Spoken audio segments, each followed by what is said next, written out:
Madam, Pakistan ने UN में जाके रिक्वेस्ट की है और कहा है कि हम चाहते हैं कि भारत के साथ डायलॉग हो, डिस्कशन हो।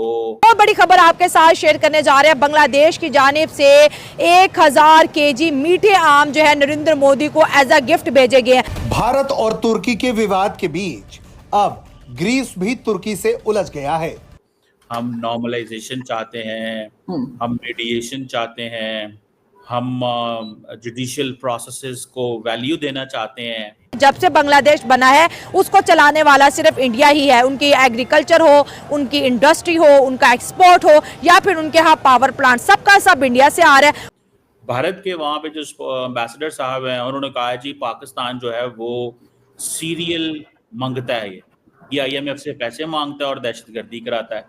ग्रीस भारत का अच्छा दोस्त है और अब तुर्की के साथ उसकी तनातनी बढ़ती चली जा रही है। हिंदुस्तान और पाकिस्तान एक बार फिर जो है कह लीजिए कि उनकी तू मैं जो है वो शुरू हो चुकी है। वहाँ पे एक बाबा बनारस है, एक एक्स का हैंडल है, वो पहले ही बता देता है बलोचिस्तान में क्या होना है। उसको उन्होंने, वो जारी बात है, वो भाई लोगों का वहाँ पे अकाउंट है।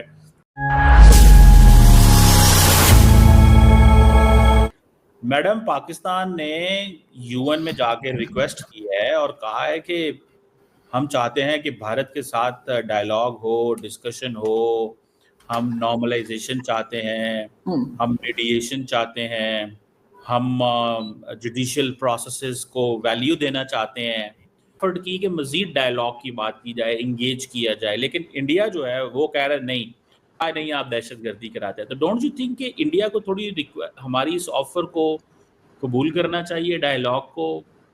क्या समझती हैं, इंडिया क्यों नहीं कर रहा है इस ऑफर को मैडम कबूल?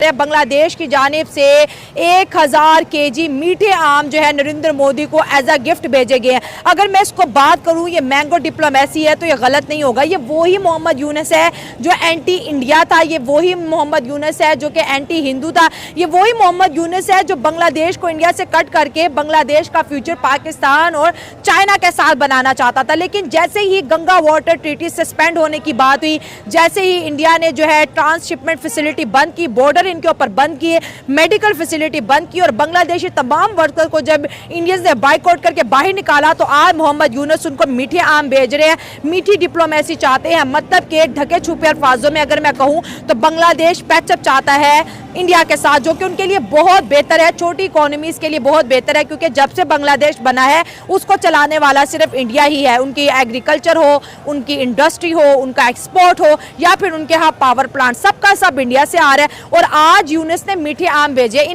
सर शायद उसकी रीजन ये है कि वो पहले उन्होंने कई बार डायलॉग करने की कोशिश की थी और जो पिछली गवर्नमेंट्स रही हैं उनमें भी यही बात होती रही, लेकिन उसके साथ साथ जो है वो भारत के अंदर अटैक्स भी चलते रहे और उनको हम रोकने में नाकाम रहे। और हमारी तरफ से कहा गया कि जी ये नॉन स्टेट एक्टर्स हैं, आप भी इंडियन टीवी पे जाते रहे हैं, मैं भी जाया करती थी, तो उधर यही बात होती थी, हमारे पैनलिस्ट आके कह देते थे कि ये नॉन स्टेट एक्टर है। गवर्नमेंट की तरफ से भी यही कहा गया। तो मेरे ख्याल है अब भारत जो है वो इस चीज में अब तैयार नहीं है कि जब तक आप इस चीज को नहीं रोकेंगे, क्योंकि अगर हमारी साइड से कोई जा रहा है और कश्मीर में जा रहा हो या कुछ भी कर रहा हो तो वो हमारी भी उतनी ही जिम्मेदारी बन जाती है जितनी उनकी साइड की सिक्योरिटी के लोगों की बनती है कि उन्हें रोका जाए। इस वजह से शायद मुझे लगता है कि अब वो डायलॉग के लिए तैयार नहीं है। या तो जैसे हमने लास्ट टाइम भी बात की थी बिलावल साहब की कि उन्होंने कहा है कि जी हाफिज सईद और मसूद अजहर इस तरह के लोगों को उनको दिया जा सकता है, हैंडओवर किया जा सकता है, तो या तो वो पहले हैंडओवर कर दें, एक आध को तो कर ही दें, एक को तो कर ही देना कम से कम, ताकि भारत को लगे कि हाँ हम सीरियसली अब इस चीज के ऊपर काम कर रहे हैं। हम उन लोगों को हैंडओवर भी नहीं करेंगे, यहाँ पर उनको सपोर्ट भी जारी रहेगी, वो एक तरह का हाउस अरेस्ट करके ये बात भी चलती रहेगी और भारत से कहेंगे कि आप बात कर लें, तो वो क्या बात करेंगे? इंडिया हमारे यहाँ वीट कहते हैं, गंदम कहते हैं, बांग्लादेश में उसकी शॉर्टेज है। ठीक है। और पहले बांग्लादेश जो है वो इंडिया से लेता था और अभी बांग्लादेश ने 5 इयर्स का जो एग्रीमेंट है वो यूएस के साथ, यूएस घसीट के लेके आया है उनको एग्रीमेंट में कि हम आपको जो है ना वो गंदम एक्सपोर्ट करेंगे, गेहूं देंगे। ठीक है। अब उससे क्या हुआ है कि वो 5 साल एग्रीमेंट जो है जहाँ पे इन्हें गंदम वहाँ से इंडिया से 25 रुपए में पड़ती थी, वो अमेरिका से खरीदेंगे वो 100 रुपए पर केजी। वही हमारा वाला हाल हो गया, टमाटर वाला, हमारे टमाटर वाला हाल हो गया। अब वो एग्रीमेंट करने के बाद बांग्लादेश को समझ आई है कि मैंने 5 ईयर का एग्रीमेंट तो कर लिया है, मेरे पास फॉरेन रिजर्व पहले कोई नहीं है, मेरी इकॉनमी पहले कोलैप्स कर गई है, पॉलिटिकल इंस्टेबिलिटी ऑलरेडी मेरे पास चल रही है, तो मैं ये किस चक्कर में जो है वो जा रहा हूँ। उसके बाद नरेंद्र मोदी की, अभी ये देखें कि नेटो ने जिस तरह नरेंद्र मोदी को थ्रेट किया, गवर्नमेंट ऑफ इंडिया को थ्रेट किया, रशिया को थ्रेट किया, ब्राज़ील को, चाइना को मिला के, तो अब उनकी internal diplomacy, doctor S Jaishankar ने विज़िट किया चाइना का, और उसके फ़ौरन बाद चाइना ने ये बयान दे दिया कि हम रेक को रीऑर्गेनाइज़ करते हैं, रशिया, इंडिया, चाइना ट्राइओका जो है उसको। बांग्लादेश को अब समझ आना शुरू हो गया कि आंखें तो इंडिया ने अमेरिका को भी दिखाना शुरू कर दी, और अमेरिकन इंडिया जो है वो तो कैंप में जा रहा है, रशिया के कैंप में जा रहा है, और इंडिया को तो किसी किस्म की ज़रूरत जो है वो सैंक्शंस चाहे लग भी जाए तो इंडिया को इससे फ़र्क नहीं पड़ता। तो उससे भी ये रियलाइज़ होना शुरू हो गया कि अगर इंडिया रशिया के लिए मैटर करता है, इंडिया के और चाइना के रिलेशन जो हैं, रिसेंटली मार्च आपके अप्रैल और मई के दरमियान पाकिस्तान की रिटेलिएशन के बावजूद चाइना और इंडिया के रिलेशन जो है बिल्ड हो रहे हैं, तो क्यों ना मैं रिलेशन जो है बिल्ड करूँ। मैडम, इतने आउटस्टैंडिंग इश्यूज हैं भारत और पाकिस्तान के, कश्मीर के है, सियाचिन का मसला है, सर क्रीक का मसला है, एलओसी के मसले हैं, इतने सारे मसले हैं, और फिर आपको पता है कि दोनों साइड में लोग जो हैं वो कारोबार भी करना चाहते हैं। तो ये इतने मसलों के बावजूद भारत बात नहीं करना चाहता। कोई एक तो मसला शुरू कर सकता है भारत। नहीं सर, जब तक टेररिज्म, उन्होंने साफ कहा है, ये मैं नहीं कह रही हूँ, ये भारत की गवर्नमेंट ने कहा है कि जब तक आप टेररिज्म नहीं बंद करेंगे, नहीं रोकेंगे, रोकने की कोशिश नहीं करेंगे, जब तक बात नहीं होगी, terror and talk can not go together, ये तो उन्होंने कह के जिसे कहते हैं ना कि पाकिस्तानियों को भी उनकी ये सेंटेंस याद हो गई है। तो जब तक ये काम नहीं करेंगे तो फिर कैसे होगा। आप चाह रहे हैं कि वहां पर जो अटैक्स चल रहे हैं, जो यहाँ से गज़वा हिंद और क्या क्या कह के जैद आमिद साहब और इस तरह के लोग भी बातें करते रहते हैं, उन तक को तो रोका नहीं जा रहा कि जी आप इसके सबकी स्टेटमेंट ना दें, इस तरह की वीडियो ना बनाएं। जो लोग ऐसी वीडियो नहीं बना रहे उनके ऊपर तो एक्शन हो रहा है मेरे जैसे, लेकिन जो लोग नेगेटिव बातें कर रहे हैं, जो बार बार कह रहे हैं जी गज़वा हिंद हो जाएगा, हम भारत में ये कर देंगे, वो कर देंगे, उनको तक रोका नहीं जा रहा है पाकिस्तान की गवर्नमेंट की तरफ से। तो भारत कैसे भरोसा करेगा, आप बताइए। वो क्या बात करेंगे कि ठीक है हमारे यहाँ पर आके आपके लोग अटैक करते रहें कश्मीर के जिहाद के नाम पर या किसी भी नाम पर, और उसके बाद हम आपके साथ बिजनेस की भी बात करेंगे, दोनों तरफ के लोग ट्रेड भी करना चाह रहे हैं। अभी दोबारा अवामी लीग और कुछ नाराज़ लोग जो थे बांग्लादेश के, वो दोबारा सड़कों पे हैं। आप लोगों ने न्यूज़ जो है वो ऑलरेडी पढ़ी हुई होंगी। वो मोहम्मद यूनस के ख़िलाफ़ जो हैं वो ग्राउंड मैदान में जो हैं वो आगे हुए हैं।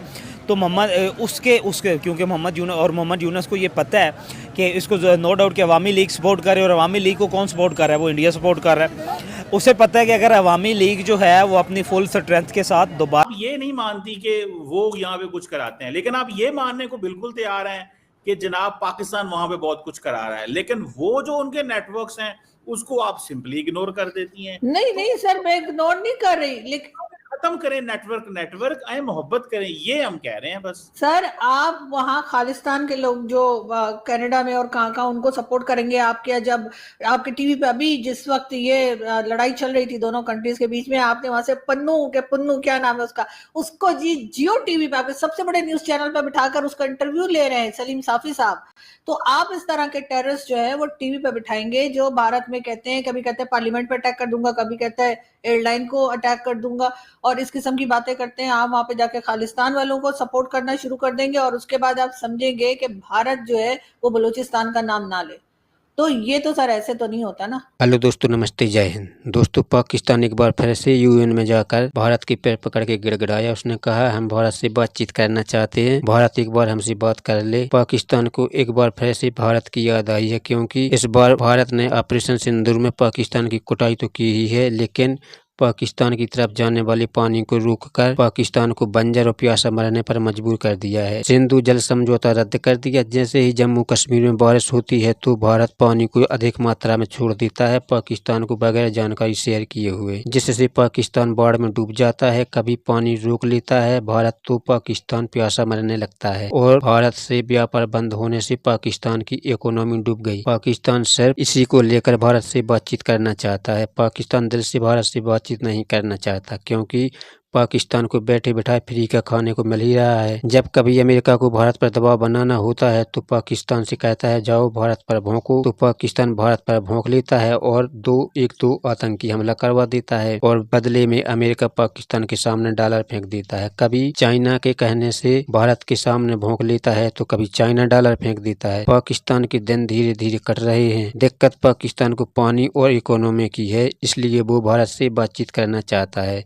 अब बांग्लादेश ने पाकिस्तान की कुटाई देख ली और म्यांमार के आतंकवादियों की कुटाई देख ली तो बांग्लादेश को समझ में आ गया है कि अब अगला नंबर हमारा है। अब भारत जो यूरोप और अमेरिका को आंखें दिखा रहा है, आंख में आंख डालकर बात कर रहा है और भारत ने बांग्लादेश में जाने वाली गंगा नदी का पानी रोकने की बात कही, जिससे यूनिस की लुंगी खुल गई। इकोनॉमी पाकिस्तान की तरह बांग्लादेश की भी डूब गई और वहाँ यूनिस के खिलाफ विरोध प्रदर्शन शुरू हो चुके हैं। बांग्लादेश के अंदर यूनिस के खिलाफ जनता सड़कों पर उतर आई है। यूनिस को अपनी कुर्सी जाती दिख रही है, इसीलिए यूनिस मोदी जी को मीठी मीठी आम भेजना शुरू कर दिया है। भारत चाइना के रिश्ते सुधरते देख बांग्लादेश और पाकिस्तान दुनिया में अकेले पड़ते दिख रहे हैं। पाकिस्तान और बांग्लादेश को समझ में आ गई है कि बिना भारत के गुजारा नहीं है। दोस्तों, इस वीडियो में इतना ही। वीडियो अच्छा लगे तो लाइक और हमारे चैनल को सब्सक्राइब करें। नमस्ते, जय हिंद, जय भारत।